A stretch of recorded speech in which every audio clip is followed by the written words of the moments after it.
Welcome back to the North American LCS and our next match, Team 8 versus Team Coast. And right now, Team 8 have to be feeling a surge of confidence after defeating the defending champions, Team Solo Mid.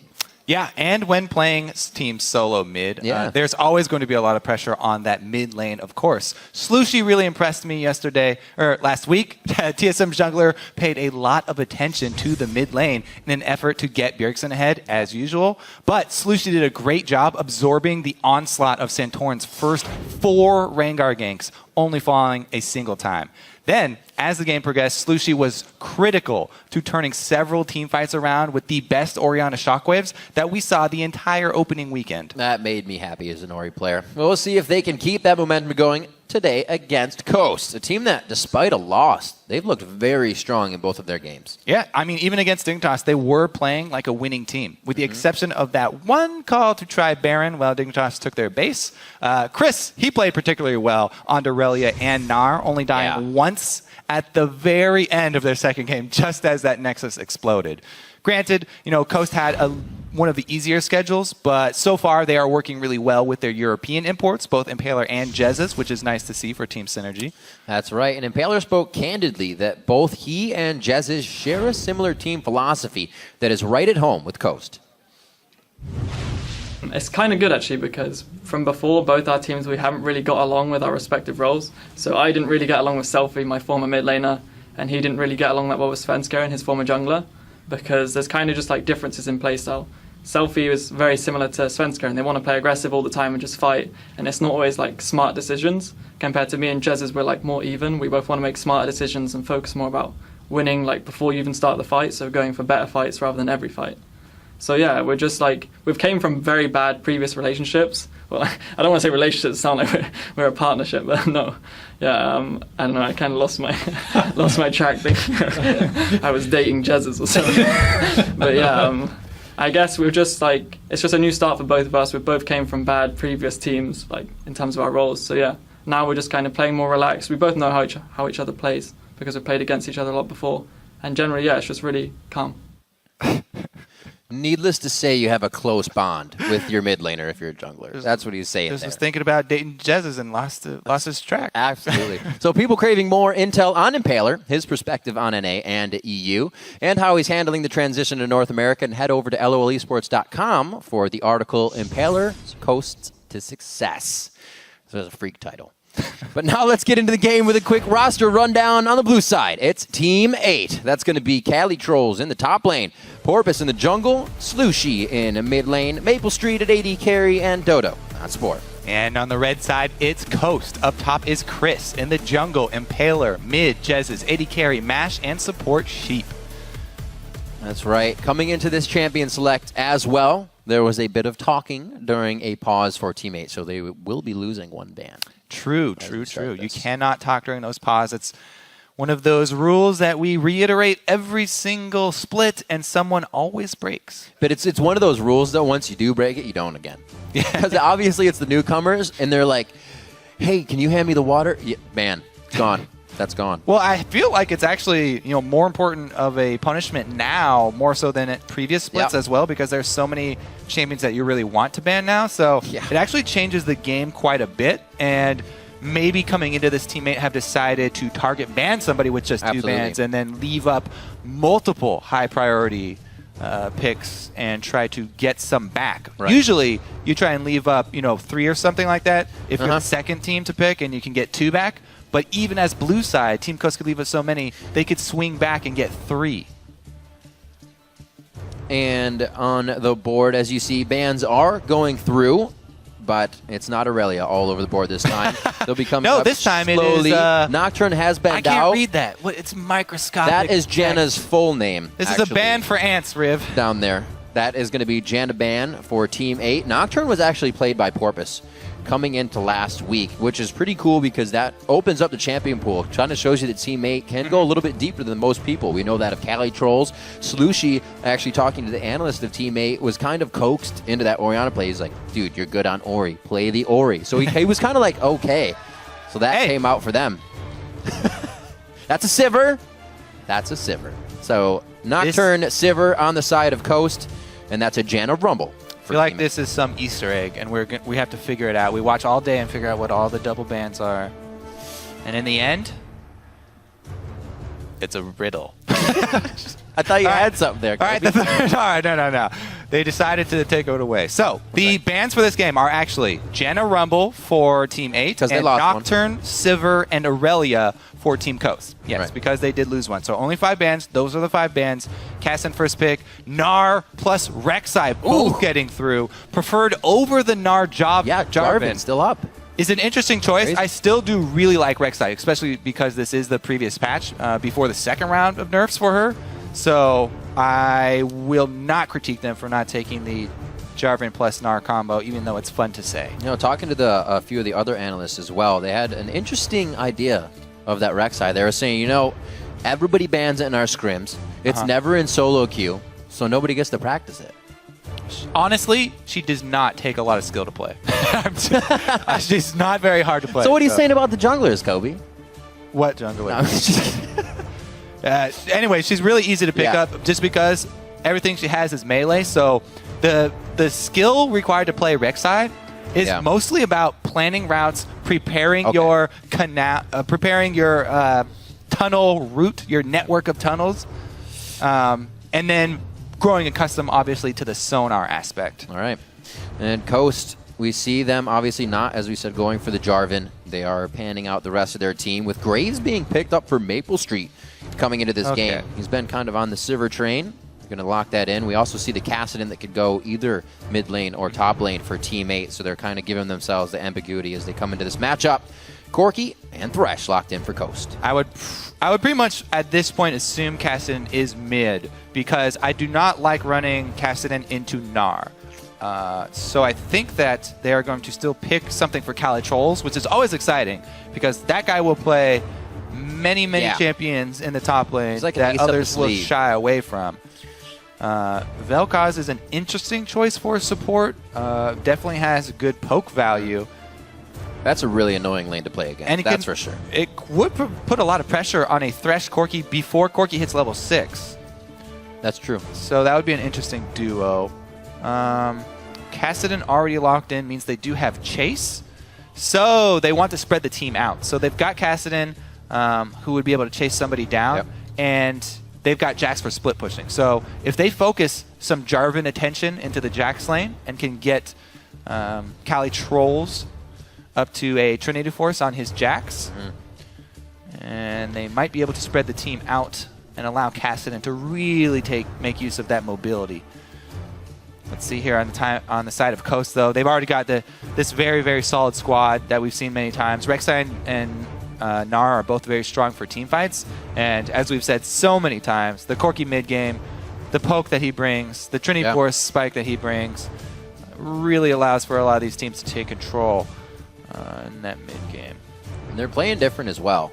Obviously, the team is different as Ahri is locked in, but across the board, you know, we look at the play style of Mash. It's not what we saw from him in the beginning. He's not trying to highlight himself as the only AD carry that's going to make the game happen for the team. Everybody kind of takes their own role, and I think it pans out well for Coast.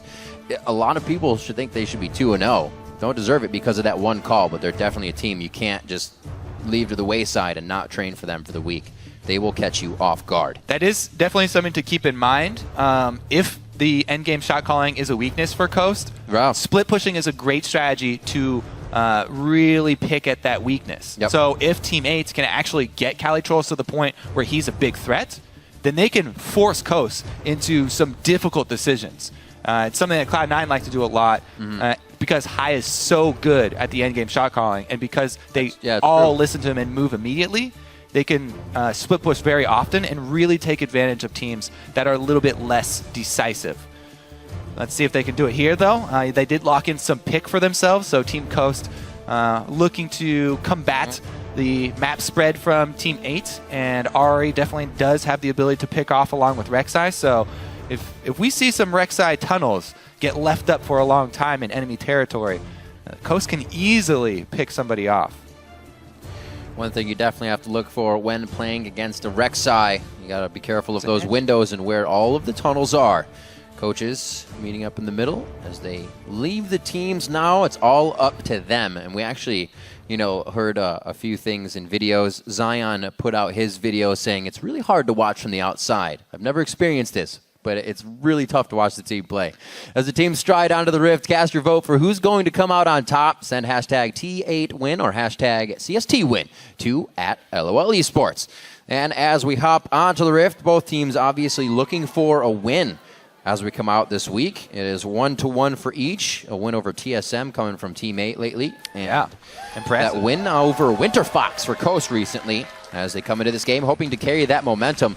An interesting thing about this season is there's no super weeks. So if you're not, I'd say a lot of teams are going to go 1-1 in the weeks. Say that just happens, right? 2-0s that are going to happen. They're going to feel good.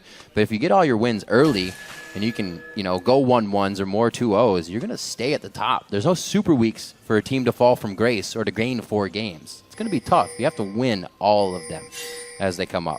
And right now, Team 8 and Coast hoping that's the goal. Yes, indeed. Both of them looking to get that second win right here. Somebody's dream will come true today, Rivington. Hopefully not in 80 minutes. We have the Kassadin Classic start with the Flask. Up against Ari here in the mid lane, looking to sustain. Very easy for him to just continuously throw out null spheres for harass and get his mana back, not only from the Flask, but constantly spamming out the Nether Blade active to get that large chunk of missing mana back. So he will be very free with his null sphere casting. Once Ari does hit that level 6, though, will be fairly scary. Remember, this is the old patch, so Ari does not have the extra move speed, the whole rework thing. Not actually in effect yet. However, remember Jez's long-time Ari player. Yeah. Whatever patch, one of his favorite champions. And even though it isn't the rework Ari, he's going to make a lot of use of his auto attacks. It's a big part of this matchup. Ari has very responsive and long-range auto attack for a mage. I'll look to get a lot of those in and try to abuse Kassadin. When it's not paying attention, what do they? TP for Chris to the bottom lane because of the swap top. It looks like he wants to get too fast here. And Cali Trolls is going to be taking that for himself. So actually approach lane, pretty much the same level here as Chris. Chris, as we said before, having very, very good games. What we did see in Europe, the Jax, the Whirlid play against the Gnar was pretty effective. We'll see if he can have the same result. So, Jax started a camp. Chris, I think, started a camp as well. TP to lane. Both of those guys looking to match up, and Jax is able to find his lane matchup.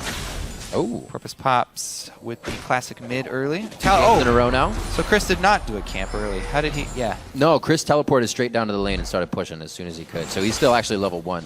Oh, big advantage here for Team 8. Yeah. Yep. Big advantage for Team 8. Being the one to initiate the lane swap, having their top laner do a jungle camp and abuse that early level 2. Good counter-strike coming in to establish lane dominance. Yep.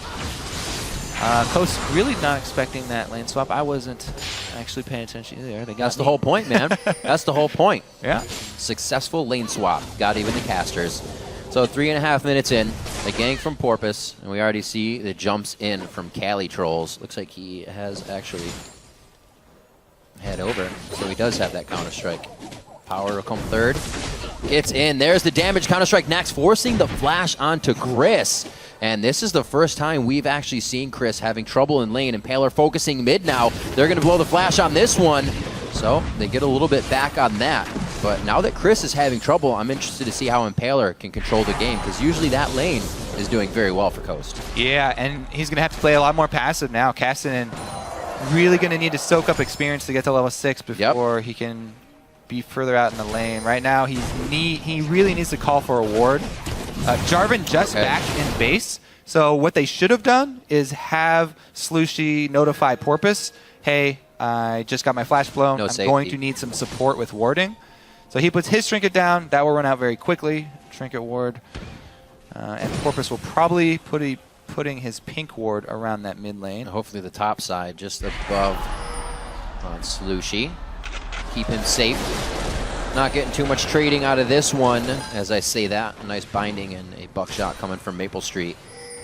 Not much harass that's going to stick with the Doran's Blades for right now. Ooh, trying to take advantage of the aggressive play from Cali. That's a good read. Gets into the bush. Porpoise is in the area, though, so he could join At best, I feel like this could burn a flash from Callie. This is going to be tough now. Callie has a whole minion line to jump to, so they won't really be blowing a flash here. They're also going to be able to go on this. He's not going to try to flash. They're going in, and Paler is in big trouble. That's a few more hits. No long-range attacks coming in for Team 8, and that is what saves Impaler's life. A beautiful counter gank coming in here from Porpoise to fly down the river. And they actually did burn Callie's flash there, even though it was aggressively looking for the kill. Trying to get the kill. In the end, Summoner Spell burn for Callie. I mean, he did trade it for the junglers, but still their goal was to try and curb this Jack's aggression. Can he actually? I don't know. Callie doesn't have exactly a full combo of mana, so they got to hit it perfectly. Yeah, I don't think he can actually get a kill here, so he's probably just waiting for a counter gank. He suspects a return from Rek'Sai. How much time is this costing Porpoise, though, if they don't get anything out of it? Yeah, exactly. That's always the problem with counter ganks. Now it's a Mininar, though. A bit easier of a target. Yeah. They could at least get a chunk on him. Knowing the flash is down, they're really, really sticking on that. Could be the jump. Oh, he actually gets popped on his jump, so he's there for the full duration. They got everything to happen perfectly. So that was just Chris popping the jump a little early. Yeah. I think. A little excited. Well, he was scared about getting bursted out just in the duration of the knockup, chained right after the stun. So worst of both worlds there for Chris, though. Goes down. Paler looking to take advantage of the flashless Kassadin, level 6. Oh, very nicely done. Gets it. Knew they would take a little bit of damage, but they also knew they were coming out with the kill. So that'll help Jez's get going. And Paler's still making moves. The bottom lane may have gotten a hit, but he makes sure something happens in the mid lane for Coast. Yeah, spreading out his ganks, whereas Porpoise really focusing on that Jax. As we said in Champion Select, we figured teammate was probably going to focus on the Jax, get the Jax fed so they can, bring their entire team comp together and get that split pushing threat. True to form, they did. Meanwhile, Rek'Sai spreading his love around the map, looking for top now. Wants to get the other lanes ahead. There's no wards there either. They are tunneled right in on this. Black Shield quite early, but they don't feel like they can actually go in for the full kill. That would just be a quick draw by Maple Street to get out. He goes ahead and he stomps out that tunnel in the top lane. And we'll have level 6s actually coming soon here. You can see 75% up that experience bar for Porpoise, so we may see actually another hit here on Jez's in the mid lane since he just had a dive. Let's see here, yeah. Slushie going to try and stay topped off from now on. Yeah, he's got the catalyst. It should be okay. Should be a bit safer. Jez still has his Ignite, though, by the way, so that all-in from RA still extremely scary for the mid lane. If there's any sort of return from Rek'Sai. That's just a farming ult. The majestic farm alarm. The farm alarm, I like it. What were we going? Oh yeah, Jax. Jax has gone with the first item Sheen. My mind is still scattered from the first game of the day. The Jax first item Sheen actually tells me that they still want to go aggressive in the bottom lane and they want to get more kills for Callie. That's going to hurt. Because he got with the bursty combo. Well, that's not little. That's not holy macaroni! So had that been a little earlier, Spirit Rush was down. He took a little too long. Well, I mean that's really poor. Like 20 seconds. It's just really poor teamwork. That's true. Yeah. If you're gonna go in at all, she had no idea. If you're gonna go in at all, you both go in at the same time. There we go. We see the burst though from the Sheen early pickup from Jax. It's a bit more risky of an early buy instead of getting the phage, but he does have that burst and kill threat for Chris. And this is the type of player that Callie is. He always looks for the opportunity to kill his opponent, to really get that pressure by either killing them or forcing them out of lane. He's definitely a bully. Looking for a gank now, actually, is Callie. He's hatching that ward there. In the Both of them are going through wards, so a lot of attention paid mid here. And Jez is really coming out on top so far. You just mentioned Callie being able to roam. That means he's having a little too easy of a time in bottom lane. But like you said, focusing on Jez's for the time being. 70-54. And the Phoenix Codex helping him to get a little more AP under his belt to start off. Figuring he can keep distance from Slushie on that.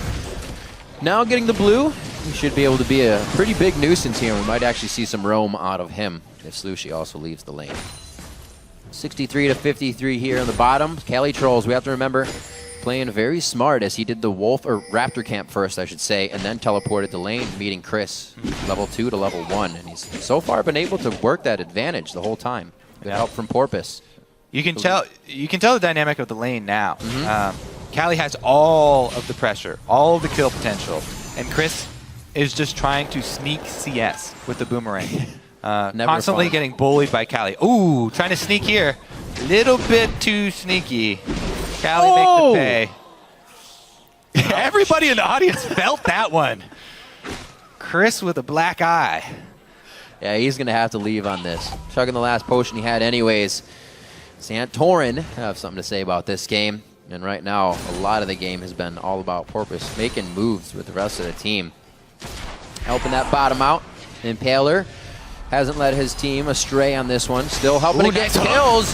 That's the brush control. Flays the quick draw. A few more shots. One more bullet. No, he cannot get it to hit. That's the rest of the mana. The teleport right in the middle of the fight. Two-man counter-strike. That's Mash getting mashed all the way down. Sheep's the next one. This is the level 9 Callie Trolls now. He's going to be able to wreak havoc. Oh, of course he's going to flash. A nice black shield is Dodo. Hardly any utility to himself in mana and health. Still knows he has to stay in the fight. Teammate come up with a nice kill in top lane. Callie is such a beast. Comes in, as I said, he likes to punish the person that he's facing against in lane, and then uses teleport offensively as well. Picks up another kill. Remember the game plan from Champion Select for Team 8 this time. Jax, get him fed enough so he can be a giant threat. He's going to be split pushing. Already, Callie starting to take over the game. Love that hook, though. The hook from Sheep was magnificent. Maple spams every button to get out of that. Even the buckshot. But he's able to dodge the last rocket, which is the important part. And he even gets off the extra damage from his collateral. Coast here, during the replay, took the opportunity to jump on Dragon. They know that there's no teleport from Callie, and Callie went back top. So good job by Coast. Good choice. Bringing that one back. Callie, though, up top. Nobody wants to go lane against him now. He's going to shove that lane in, put a lot of pressure on the turret. Chris does not have teleport either, so he's going to have to walk all the way up there. And Callie can really put a big hurting on this turret. As we said, early Sheen plus just the passive of Jax. He will wreck that turret and stack up his passive up so that once Gnar gets there, he's going to have a fully stacked attack speed passive, and he can just jump at him through the minion line.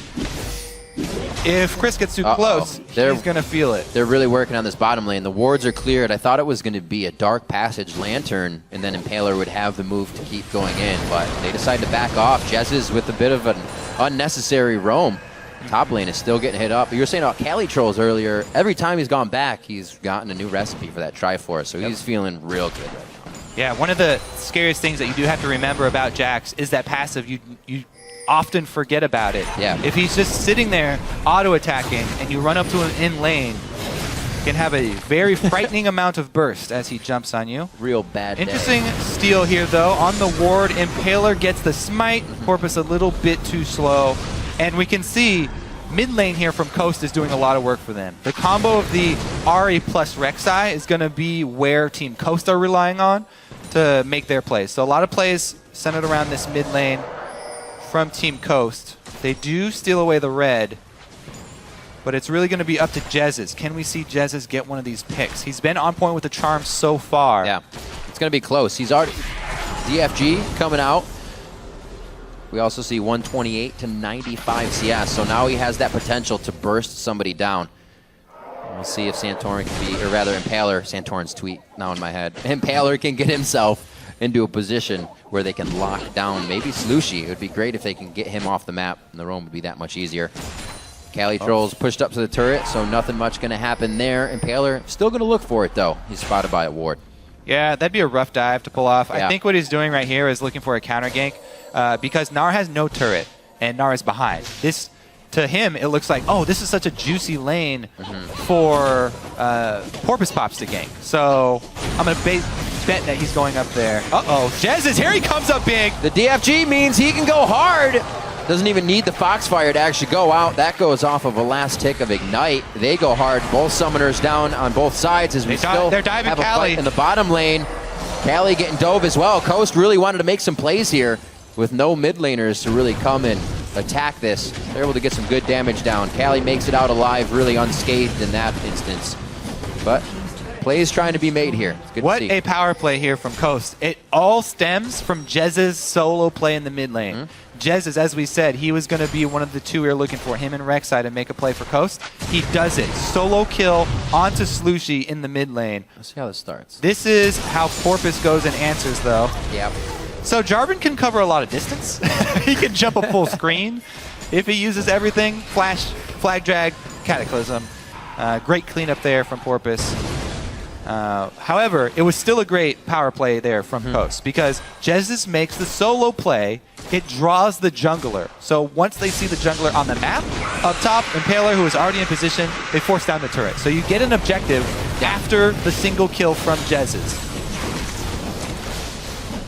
Definitely something on the docket after they are able to achieve one thing they check off. One, then the other. One and then the other. Right now, Jez is back to lane. He gets blue. I wouldn't be surprised if he tries to go hard and push Slushy out of lane once again.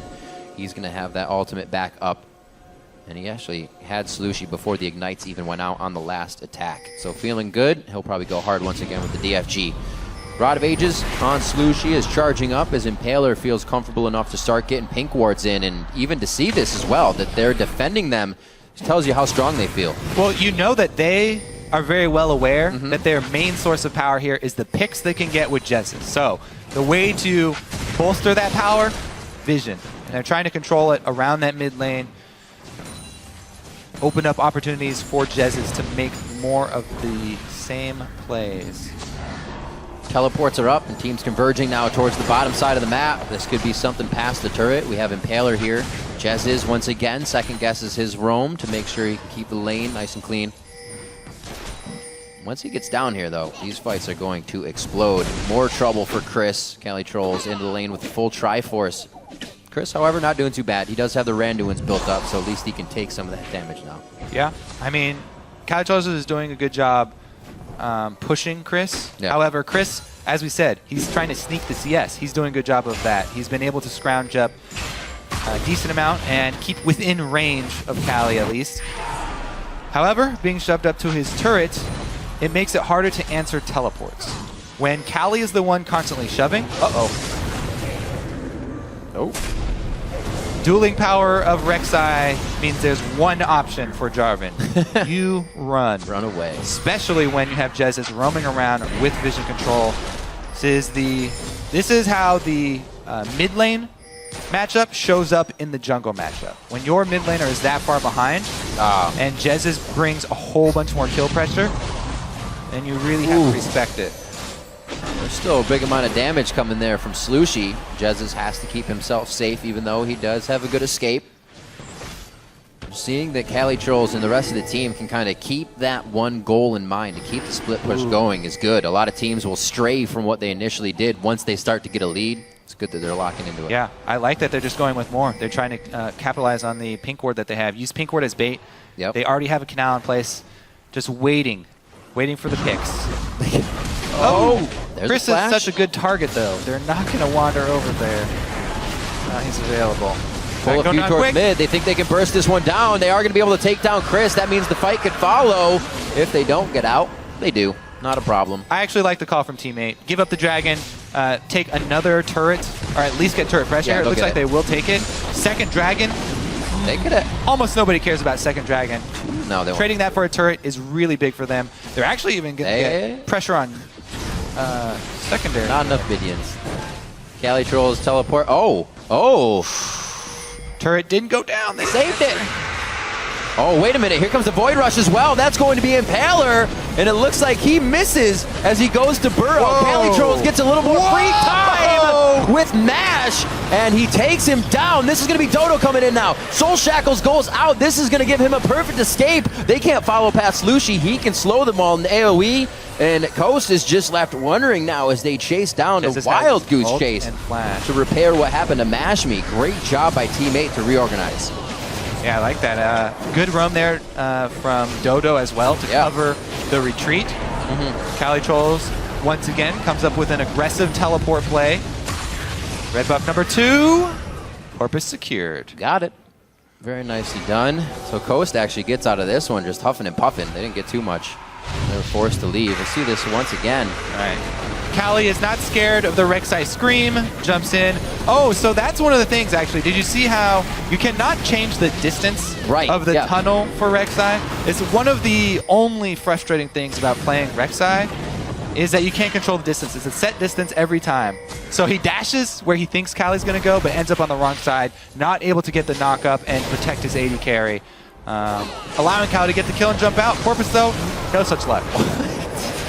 He's like, hey, this is this home side court? Well, how are you guys over here right now? Callie's so big. He's just going to take a few. 3 members. Takes a good amount of hits to get him down to half health, which is going to spell good things for when the team fights come for Team 8. There's different targets to be organized on. Slushie with a nice clear and his Void Pulse, and they are easily able to secure this turret, only losing a bit of health. I don't know if they might have to give it up here. Chris is in Mega Gnar form. He can still get a good initiation. That's going to be a big one. Teammate did not expect this, but that's exactly what you have to wonder if Coast is going to do, is just jump on you immediately. Jazz is in and out. A lot of the team has the possibility to do that. They close the gap, and then they disengage with a nice fight. Showing why Gnar is such a popular early pick. Yeah. Even though he was kept down in CS, and he was getting bullied quite often, if you make the ultimate work, your team fight, your mid-game team fight, he's gone full tank, he's got his Randuin, that's all you need. You always have that insurance policy. Look at this, his Gnar is about to run out. The last second, he hops in and gets the ult plus the Wallop. Yeah. Boom, back to mini Gnar, doesn't care at that point. He got everything off that he needed. Took him by surprise. Play there from Chris. There's actually a fair bit of time when you're winding down from Mega Gnar, and then you get the speed up anyways from Hyper, so you're safely out of there if you can get the move. Very nicely done, Chris. A little bit of the mind games, and we see that Coast is not afraid here to make the moves on Team 8. Taking a bit of a lead, definitely in turrets now, a little bit in gold, and 2 dragons to their name. Don't give up for Team 8, though. They still have Kassadin. Rod of Ages almost done stacking here. 1 more tick to go for Slushie on that. Plus his needlessly large Rod already, and he makes the Zanyas. Now he can actually be another form of initiation. Jumping in, popping Zanyas, and then able to either continue the chase or opt for a retreat. Yeah. Jez's, though, with the not forgotten Deathfire Grasp, still available in competitive play for this week until we switch patches. So his ability to pick somebody off and pick 100 to 0 them is definitely going to be a big thing for Team 8 to worry about as they try to get that vision coverage back. Let's see what Team 8 can do here. Definitely nothing coming from Coast that they're just going to hand over. Coast is just walking around with their death ball right now. Same thing as Team 8. Both are trying to really find the same goal right now. That's why they're not doing too much. 5-5, 23 minutes in, and just a 2,000 gold lead doesn't really allow Coast to pressure the map the way they want just yet. Yep. Boards to be cleared out here. That's pretty much all the teams can do. As we have a minute on to Dragon. Ooh. So oftentimes you can also use the tunnels as bait, not only with your ultimate, but also if you just stand on the other side of it. Unsuspecting players trying to get that 5 gold. Just about to ask, can you Void Rush to one that they're standing on? Question answered. Pop up right underneath them. Yep. So you can also see, though, the choice by Team 8. Never forget the plan from Team 8. Feed as much money into Callie as they could. That's true. There was a big wave down bottom. They sent Callie to clean up the wave. A bunch of minions down there. Meanwhile, Chris has been shoving top. Yeah. So he's back even in CS right now. That's on the full tank Gnar, which is all that he needs to be. At this point, Team 8 are licking their wounds a little bit because Coast have Dragon stacking up, and they've lost control of the map, even though Callie's been making a lot of solo plays. They've really been hurting, especially from that mid lane. It's Slushie's time to shine, though. He's got his double items, main 2 items here for Kassadin. Well, it would definitely help if Slushie can start to put a little more pressure on. That means Callie wouldn't get as much in the lanes by himself. We've seen Chris and Impaler both kind of tending to him as Callie Trolls tries to get those 1v1 plays you were talking about in action. Sheep, the rest of the team doing a very good job. A lot of sweepers are ups too, so they still have the ability to clear this area. Coast has been all over the Dragons. They grab one more here at 25 minutes into the matchup, and this isn't even something teammate can answer, and that means that they're pretty much waiting for Coast to make a mistake now. That's when the game becomes pretty dangerous, when you're not making your own calls. You're hoping the team, your opposing team, makes a bad one. Another red steal here for Team Coast as well. This one, they have the luxury of giving it over to MashMe as well, who, speak of 2-item power points here, this is ginormous for Corky. The Bork plus Trinity Force, very popular build for him now. And they're looking to push it and take advantage. Really keep your eyes on the picks here from Coast. That's the Death Sentence as well as the Charm. Callie is in the front line right now, but if they landed on him, oh, if they land it, they go in actually. That's going to be Chris and Meganar. Now he goes back into small form, but they're getting some of the kills that they want. That's Cali Trolls low. Took them a little bit longer than they wanted, and they've lost Impaler and Jazzis now. Now on to Chris. And a beautiful turn by Team 8. Very nicely done to make sure they were taking and picking out the people they wanted in that fight. That's going to be Mass forcing the flash. He is still slowed. He's going to be able to turn around a lot of damage. Whoa. Dodging out as well. The blue suede shoes coming into play there for MashMe and Fancy Feet. Very nicely done. Teammate has a lot of potential to continue these fights. But if you get that out of Coast, they disengaged it very well. Yeah, impressive that they were able to get away from the accident. Who also had flash up. So Callie here, he goes straight onto Jezus as Jezus jumps in his face. Man. Chris jumps in for his Gnar ultimate once again, is able to get that priority targets. Callie gets hooked. Great Death Sentence there to pick up that 1 kill and allow MashMe to get it. Good Lantern. They were trying to cover up the Lantern as best they could. Trying to get on top of it. You can't completely cover it up anymore, so you can just try and make it more difficult for your opponent, but Chris is able to spam it. The click quick enough and jump back out. Gunblade Cali Trolls. All right. Let's go for that Hex Tech. Get it. That's what you usually see. We'll see what he can make happen with it. Looks like Coast, you can see now they have pretty good control of the map. None of this being rebutted by Team 8. They have the wards to see that they're losing everything, but I don't know. Really good jungle control from Coast. Yeah. They've consistently been invading on Team 8, taking advantage with this Rek'Sai and leaving Rek'Sai tunnels further and further past neutral territory, even into Team 8's jungle, allowing them to make more plays in the future. Cali Trolls these plays by himself. He does have a little bit of help here, actually. Porpoise and Slushy are just on the wing. Oh, really? All right. Impaler going for a ride. They're going to try to get Baron on this one. They'll get a little bit of help here. He does not decide to hook himself in. He's going to go ahead for the long way around.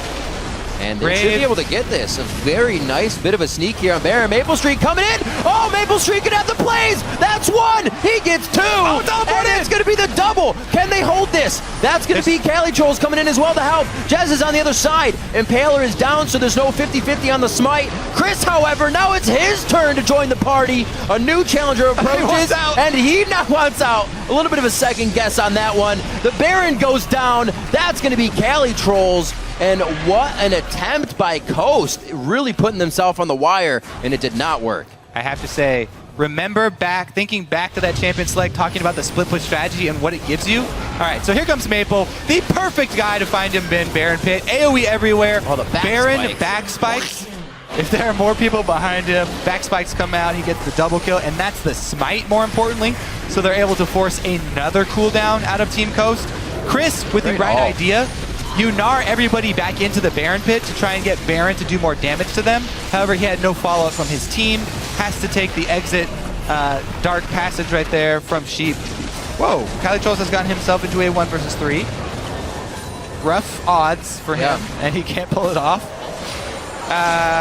Remember, though, to set that entire play up, when we were talking about the strategy from Team 8, I like it using it against Coast. The split push is exactly what they use to make Team Coast make some difficult calls. Yeah. And Team Coast went with a bold strategy of trying to sneak a Baron. You know, they had good ward coverage.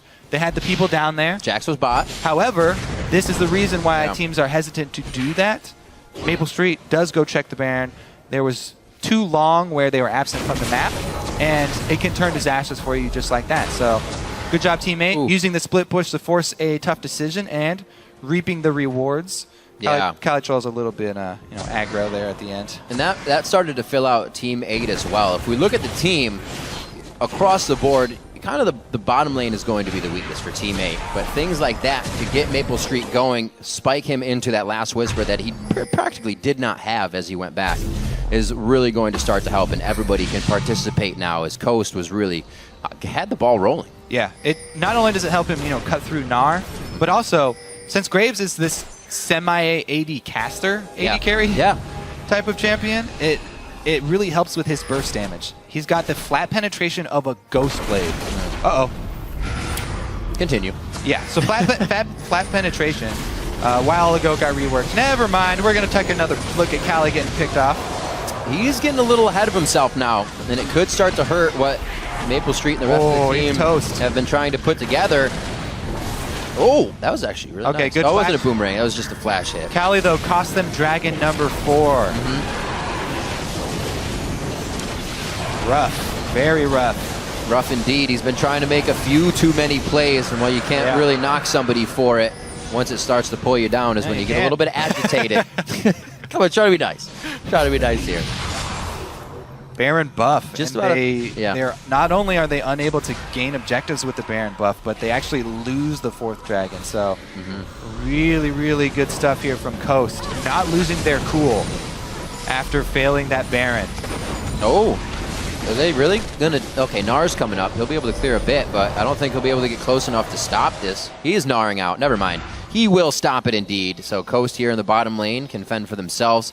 Not too much has to be done. Chris trying to get as much of a catch to prevent them from backing, just so the team can do whatever they want. It's not really going to give them an advantage, but they'll be able to grab just a tad bit back and grab some ground.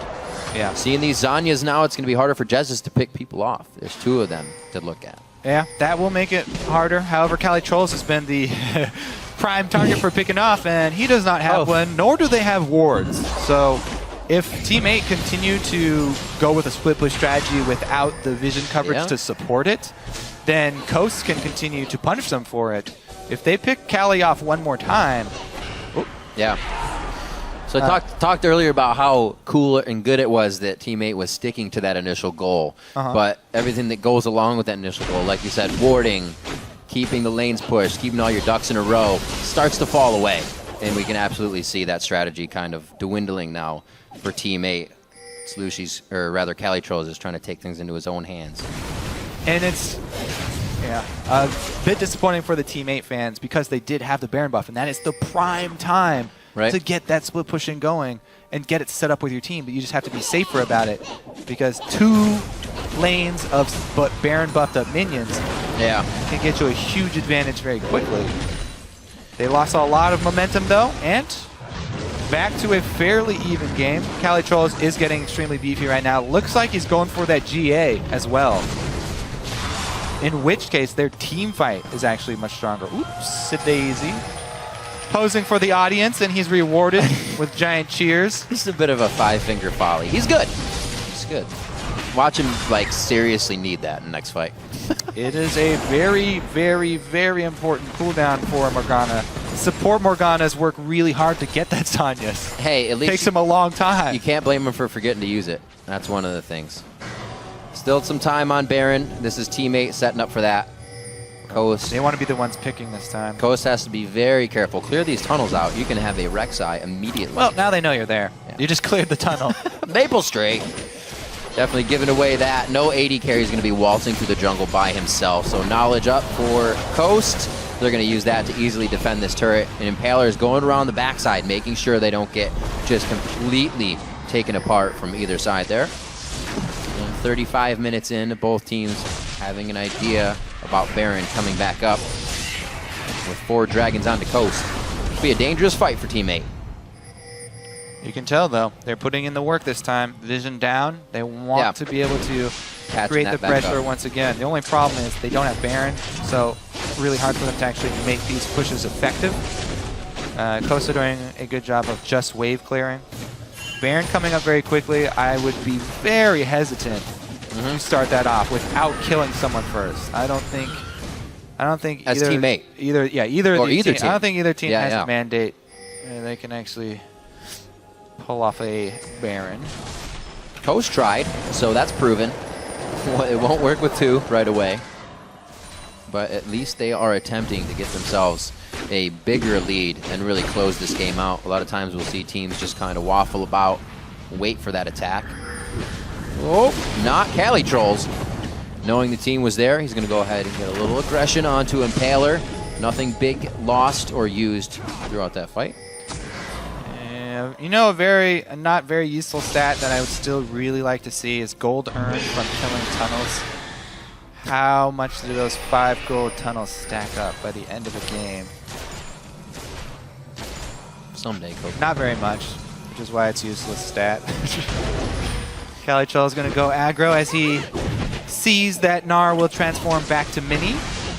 Running fairly low on mana, though, and Chris turns it around. Full tank Gnar, dishing it out. He's getting the hyper back. Every time he gets 3, that movement speed along with a bit more damage coming in, and we do see Cali Trolls is forced to kind of get himself out, using his Counter-Strike to be safe. I think they're just farming until Cali can finish that item. Combine his that makes a lot of sense. There I'm looking around the map. I'm like, there's a lot of wards. It's slowing things down. That Guardian Angel makes sense to get him on that, especially his teleport being up, so the plays can easily be made when necessary. It's such a great item for competitive play. Yeah. Because you can coordinate your whole team around pushing with this giant power that you have for one fight only. So. But it works. Yeah, we'll see. What Once you he need. completes that, what's the actual execution? Well, it's done. Of Guardian Angel on Zach. If we're like standing still for another 15 minutes, I'm gonna call you on it. All right. Okay. Just making sure. 3K. Oh, I'm looking at the back number of the 7. That's only 1K. It's 55 to 54. Teammate is going to try to hold this lead. Don't know how much of it came into their favor. Farming in the lanes has helped them out a little bit. Dragon 5 seconds. This is it. Dragon number 5. They've got to fight this. Guardian Angel just in time for the dragon. Haha. It was all about the dragon. Panning out for them. Uh-oh, this could be really bad. Great Dark passes to Jezus. He still has Spirit Rush up, so there's potential to pick somebody off and get to the back line if he needs. But Slushy's eyes are on Jezus, and he goes right for him and Mash. He drops Jezus down. Sheep's already out of the fight. He was able to get the box down, but it didn't stop anyone. Team 8 come up with an almost ace. Mashme's limping away from this one. Now, they do have control of the map. However, there aren't many the death timers are not very long, so they have to choose their objectives very, very carefully here. They've decided on Inhibitor. They need to remember that both Dragon number 5 as well as Baron are up. 25 seconds on Jezus. They can grab one, because they're going to go with the safe route. They do not want to give away 5th Dragon. They'd rather get Dragon off the map, make sure that Coast cannot respond with it, and then try and get back to defend Baron, because Baron would take Coast longer to do. So they have more time to try and get over there. They might have to trade it anyway, though. Coast are looking to call their bluff here. Chris does have teleport. Cali does have teleport as well, and there's a ward. I like the choice. Cali Trolls goes teleport comes in. The bottom lane. That's going to be top teleport. Chris, instantly locked down. This is going to be Baron attempt number 2 for Coast. He's going for it. Mashme Check. was the guy to break up the fight the first time. Can he do it again? Cali Trolls is in. Chris is about to gnaw out. This is the fight that both teams won here. Jezus comes in. Maple goes down. Dodo's going to get wiped as well. And they start shredding down Team 8. Coming up from the Guardian Angel, but it's not enough. Cali Trolls puts on the counter-strike. They can't find the hits until they get the abilities back out. And Team 8 falls into the I think I can mentality, thinking they can keep jumping into this one. And now they almost get aced by Coast. Jezus with the flash charm to actually secure the ace. Ooh, they don't even want to take Baron. They're shoving into the base. Need. They have the wave. Yeah, they're going to try and push all the way in here. All right, let's see how far they get. That's a lot of time. 45 seconds on Cassidy is the longest. It's a lot of time, Kobe. They have pretty good damage on these turrets. They have really good damage on these turrets. It's going to be 8 seconds from Morgana. Maple Street can put out a little bit of damage.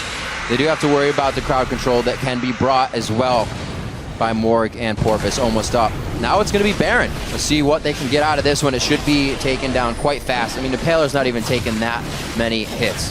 So This should be good. A great play by Coast. They kind of just turned it on there, knowing that they would be able to get there in time and finally get teammate in the position they wanted.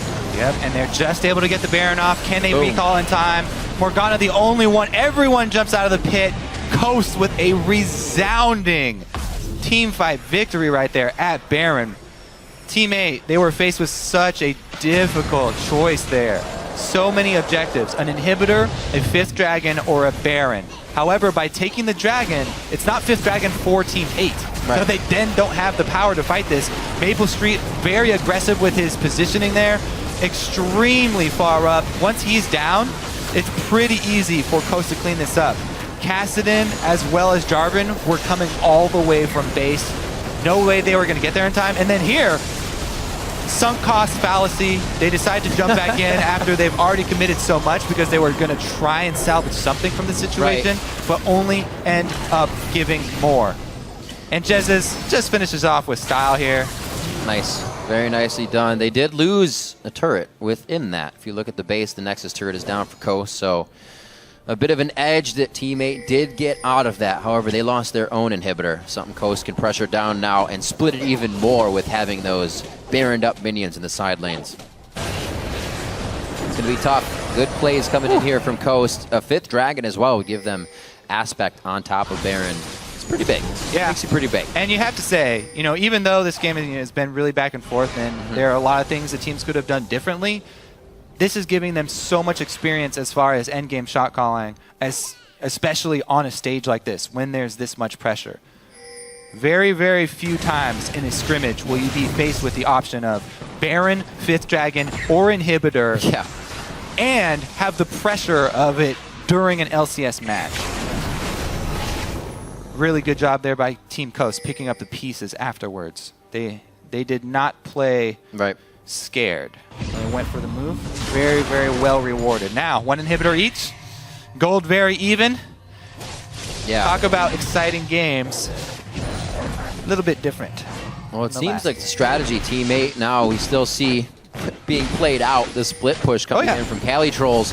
They almost need him in the fights now. Chris is so huge. The 5-on pressure that Coast brings to these fights, it's kind of gotten too much for the split push to still be working. Still keeping pressure on. Calls Chris to the top lane. You can see Impaler there as well. But they're really just clearing out the top, clearing out their waves, and making sure this last push is going to count. Hopefully a last push, at least from the eyes of Coast. Pretty full items as well, looking through the inventories. We might be 1 off. Pretty much full build of each champion here.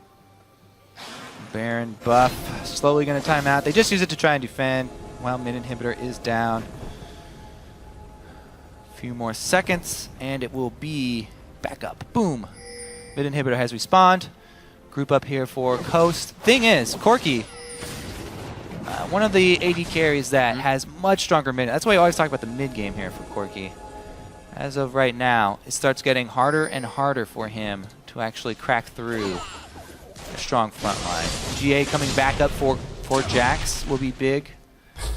Basically, you're always watching AD carry positioning in endgame team fights. Once we get past this 40 or so minute mark, that's the #1.